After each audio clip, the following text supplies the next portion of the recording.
Do'stlar, yana bir fayz xonadonimizda juda ham sifatli tungi funishlarimizni o'z yakuniga yetkazdik. Biz bu xonadonimizning ichkari shapka qismlarimizni pulni aylanasiga tungi funlar qilib berdik. Hamda xonasini, ko'cha shapkalarini tungi funlar bilan bezab berdik. Do'stlar, bu xonadonimizga tungi funning kvadratiga hisoblaganimizda 145 kvadrat tungi fun ishlatdik. Tungi funimizdan tashqari bu xonadonimizga suv tushib turish uchun mana bunday trubalar ustunkalar qilib berilgan. Hamda xonamizning chekkalariga esa MDF yo'llarimizdan ustunkalar qilib berilgan. Xonamizning o'rtasiga trenddagi kosmosimizdan o'rnatib berganmiz, aziz do'stlar.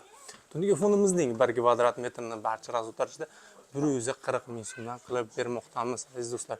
Shunda bu xonadonimizga 23 million so'm atrofida pul ketdi. Xonadon egalari ustagalarimizga faqatgina bir mahal obed bilan ta'minladi.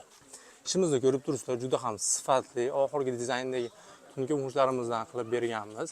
Sizlarga ham shunaqa sifatli, kачестволi tungi xizmatlar kerak bo'lsa, ekranimizda ko'rsatib o'tilgan nomerlarimizga aloqa chiqib, bemalol buyurtma qilibetsanglar ham bo'ladi. Inshaalloh keyingi xonadon sizlarning ham bo'lishi mumkin, aziz do'stlar. Sizlar Erkin tungi fon kanalini kuzatib boringlar. Sog' bo'linglar, salomat bo'linglar, hammanglar ishlar omon.